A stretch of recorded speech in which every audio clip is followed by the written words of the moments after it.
안녕하십니까 여러분. 여러분들께 암호화폐 소식을 전달해드리는 크립토마토마토 2019년 2월 10일 오늘 준비한 소식들을 여러분들께 말씀드리도록 하겠습니다. 먼저 비트코인 3600불대 아직까지도 잘 지켜주고 있는 그런 모습을 보여주고 있습니다.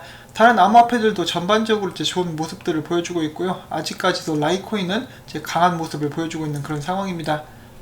오늘 첫 번째 소식은 남미로부터 시작합니다. 브라질 대통령이 블록체인 옹호론자를 중앙은행 총재로 추천을 했다라는 그런 기사입니다.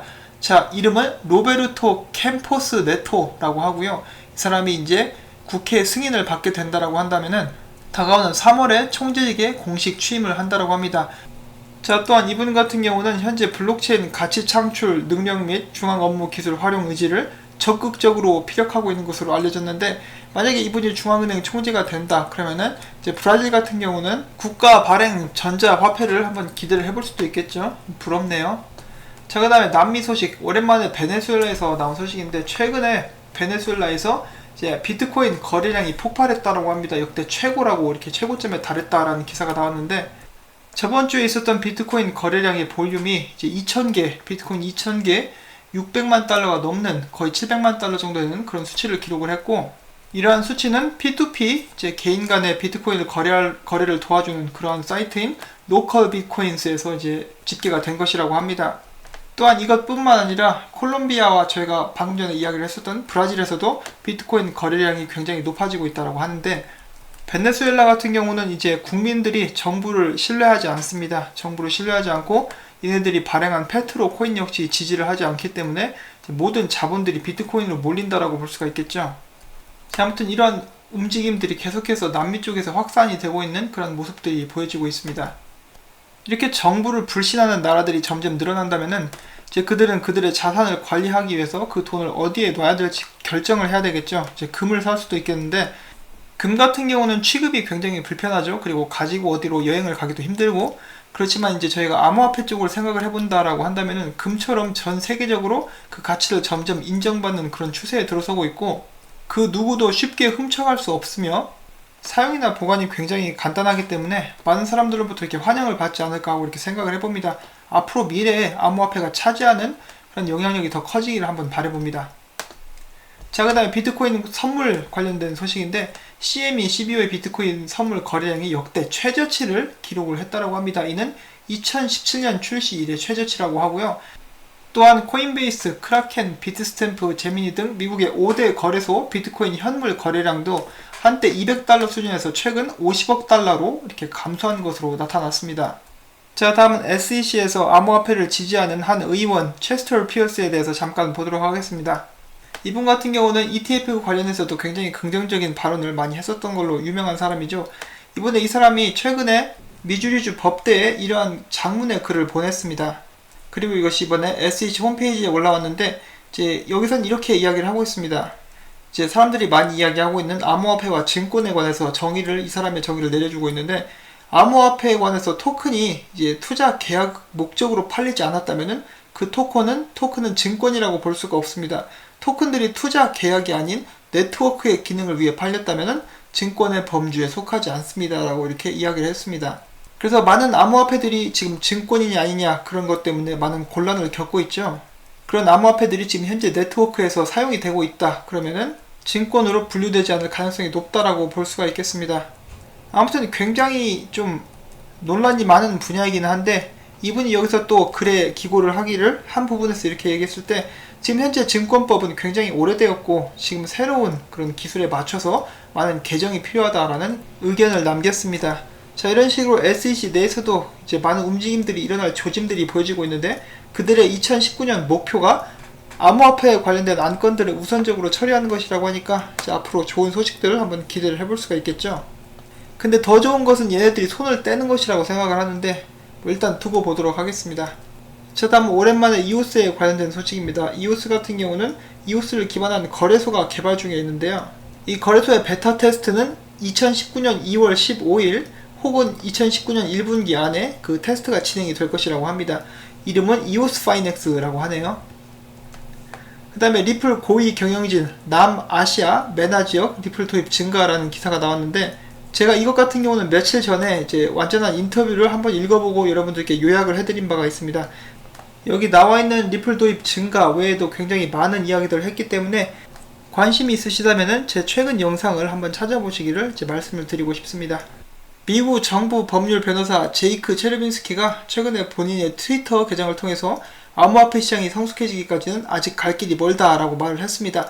그러면서 그는 세 가지 이유를 들었는데, 첫 번째는 규제받지 않은 거래소의 미등록 증권, 그리고 두 번째는 자격 없는 수탁기관, 그리고 또한 존재하지 않는 ETF, 그리고 굉장히 많은 해커들, 또한 마지막으로는 폰지 사기, 출구 사기, 그리고 시장 조작 등을 이유로 들었습니다.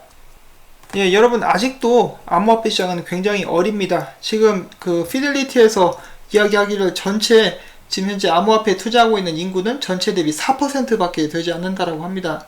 저희가 시장에 굉장히 빨리 들어온 사람이고, 비트코인은 이제 10살 됐죠. 10살 된 어린아이의 시장이기 때문에 아직도 개선해야 될 부분들은 굉장히 많다라고 볼 수가 있겠습니다. 자, 암호화폐 전문가가 구글 플레이에서 악성 애플리케이션을 발견했는데, 이 애플리케이션이 하는 것이 이것입니다. 이제 암호화폐 애플리케이션을 위장을 해서 안드로이드 클립보드에 복사된 지갑 주소를 공격자가 소유한 주소로 이렇게 주소를 바꿔치기 하는 작업을 통해서 사용자의 암호화폐를 훔친다 라고 이렇게 이야기를 했는데, 여러분 앱 다운받을 때 꼭 조심하셔서 이렇게 다운을 받으시길 바랍니다. 구글 플레이에서조차 이런 것들이 존재하기 때문에 정말 투자자로서 조심해야 될 부분들이 많은 것 같습니다. 항상 여러분들의 자산을 이런 썩은 고기 뜯어먹는 하이에나 같은 인간들로부터 안전하게 지키실 수 있기를 바랍니다. 자, 곧 있으면 바이낸스의 탈중앙화된 거래소가 나오게 되죠. 여기서 좌우장평이 이렇게 이야기를 했습니다. 스캠을 줄이기 위해서 상장 비용을 10만 달러까지 이제 올릴 생각을 하고 있다. 하나로 약 1억 1240만원 정도가 되는데, 이 액수는 이제 시간이 갈수록 조금씩 줄여서 더 많은 곳들을 상장시킬 수 있게끔 하겠다라고 이야기를 했습니다. 자, 최근에 1000만 달러 규모의 라이코인이 이체가 됐는데, 제발 집어 던지지 않고 잘 가지고 있기를 한번 바라봅니다. 어디로 이체되는지는 나와있지 않네요. 자, 그 다음에 좀 오늘의 하이라이트, 이제 악재라고 볼 수가 있는 소식인데, 제가 이 기사를 보다가 입에 물고 있던 초코바를 떨어뜨리고 말았습니다. 그 정도로 정말 충격적인 그런 소식이라고 볼 수가 있었는데, IC의 CEO가 이야기하기를 벡트가 2019년 연말쯤에 출시될 예정이다. 이야, 진짜 이거 보고 너무 답답해져가지고 이거 처음엔 뻥이길 바랬습니다. 뻥이길 바라고 이렇게 원문 기사도 찾아봤는데, 이번에 이제 2월달에 재무보고가 있었다라고 해요. 거기서 나온 이야기라고 합니다. 거기서 이야기하기를 이렇게 연말이라는 식으로 이야기는 하지 않았고 late 2019, 그래서 2019년 후반기 정도에 출시가 될 것 같다, 개장이 될 것 같다라고 이렇게 IC CEO가 직접 이야기를 했다라고 합니다. 그래서 이거 진짜 뻥이었으면 좋겠는데, 얼마 전에 그런 찌라시도 돌았지 않습니까? 3월 중순에 개장을 하겠다고? 차라리 그 찌라시가 진짜인 게 낫지, 이건 좀 너무한다라는 생각이 듭니다. 아니, 그리고 이제 제가 또 이제 트위터도 찾아봤어요. 근데 이제 뭐 새로운 업데이트는 전혀 나와있지 않은 그런 상황이었습니다. 여기 보시면은 이제 가장 최근에 나온 것이 그 로젠탈 콜린스 일부 부분을 이제 인수를 마쳤다, 그리고 블록체인 관련 개발자를 모집한다, 이 이후로 소식이 나오지 않고 있었는데, 갑자기 코인텔레그래프를 통해서 이제 미뤄졌다, 또 미뤄졌다, 거의 지금 한 1년을 미루고 있는데, 찾아가서 진짜 계란을 하나 던져버리고 싶은 그런 충동이 드는 그런 기사였습니다. 근데 뭔가 이유가 있겠죠. 이유가 있는데 그게 중국 때문일 수도 있고 아니면 CFTC 때문일 수도 있는데, 만약에 그냥 CFTC 때문이라면은 데려가서 그냥 직원들 다 갈비탕 한 그릇씩 사주면서 사인 받으면 될 것 같은데, 물론 그렇게는 안 되겠지만요. 아무튼 이것을 보면서 제가 제발 악재로 작용하지 않기를 이제 간절히 한번 바라보고 있습니다. 진짜 얘네들 해도 너무한다라는 생각이 드는데, 혹시 이 사람들 세력들이랑 짜고 이렇게 개미들 후라이팬에 튀기고 있는 건 아닌지 모르겠습니다. 진짜 뜨겁네요. 뜨겁고 열도 받고 그렇습니다.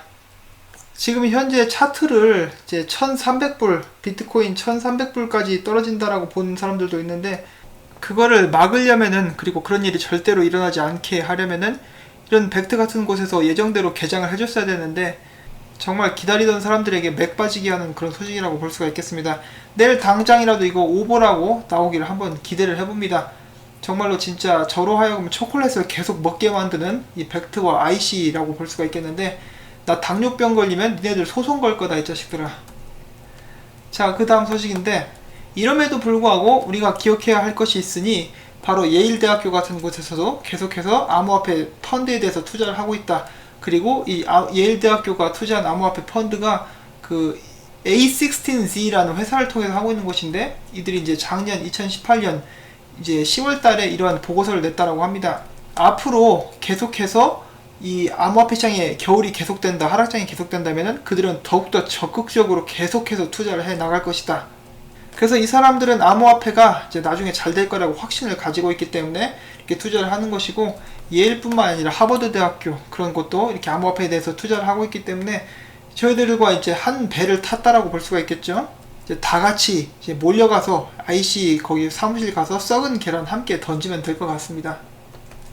자, 그 다음에 지금 비트코인 가격이 안정되고 있다. 그리고 여기 보시면은 이 추세가 전환이 됐다라고 이렇게 나오고 있는데, 아니 추세라기보다는 이제 각 이렇게 암호화폐 평가하는 곳에서 이제 좀 더 긍정적으로 이게 바뀌었다라고 이렇게 이야기를 하고 있죠. 그 이유에 대해서 말하고 있는데, 몇 가지 이유는 지금 현재 암호화폐 시장, 특히 비트코인 시장이 점점 기반을 다져가고 있는 단계다라고 이렇게 이야기를 하고 있고, 거래량은 떨어졌을지라도 더 많은 기관 투자자들이 관심을 갖고 있는 것이 그 한 예라고 볼 수가 있다. 그리고 펌플리아노 같은 경우는 이번에 트윗을 남겼기를, 아브라라는 그 회사 제가 지난번에 소개를 해드린 적이 있었죠. 바로 비트코인을 통해서 이제 미국의 계좌를 열 수 없는 사람들에게, 155개국의 그런 사람들에게 미국의 전통 투자 상품, 주식이라든지 ETF라든지 그런 것들을 비트코인을 통해서 살 수 있게 해주는 그런 서비스를 제공하려고 준비하고 있는 회사입니다. 그리고 그 모든 것들이 비트코인 네트워크 위에서 이루어질 것이다 라고 이렇게 이야기를 하고 있고, 이 밑에는 2월 달에 비트코인 가격이, 그리고 암호화폐 시장이 이제 상승세로 갈 수 있는 세 가지 이유라고 나와 있습니다. 첫 번째는 2월 달에 비트코인 선물 시장이 만기가 된다는 거, 그리고 두 번째는 이더리움 하드포크, 지긋지긋한데 이번 제발 좀 포크 좀 제대로 찍었으면 좋겠습니다. 아무튼 하드포크. 세 번째는 SEC가 이제 바네크 솔리드 ETF를 다시 한번 재검토하고 있다라는 이런 정도의 사실들을 예로 들고 있습니다. 지금 2월 10일인데 남은 기간 동안 이제 좋은 상승들을 한번 기대를 해보도록 하겠습니다. 자, 어제 암호화폐가 상승하면서 갑자기 상승을 했죠. 그러면서 비트파이넥스에서 2시간 동안 서버가 마비되는, 그 사이트가 마비되는 그런 상황이 나왔었다라고 합니다. 비트파이넥스를 사용하셨던 고객들은 굉장히 답답했었던 시간들이었다라고 볼 수가 있겠죠. 자, 그 다음은 초딩들의 대화를 잠깐 엿보는 시간을 갖도록 하겠습니다. 이더리움의 비탈릭이 이번에 트론의 비토렌트 관련된 프로젝트를 보면서 정말 제대로 된 성공이다 라고 이렇게 칭찬을 했다라고 합니다. 그랬더니 이제 전에 이더리움을 공격하던 저스틴선이, 아이고 그래 고마워, 정말 고마워, 내가 특히 이번에 발렌타인데이 때 특별한 캠페인을 준비했는데 이것은 바로 너를 위한 것이야, 이제 너도 함께 참석을 했으면 좋겠어 라고 이렇게 이야기를 했습니다. 이렇게 정말 말 한마디에 기뻐하는 저스틴선, 이제 굉장히 순수한 모습을 볼 수가 있겠죠. 그래서 이더리움과 트론 이 갈등은 처음에 이제 백서에서부터 시작이 됐습니다.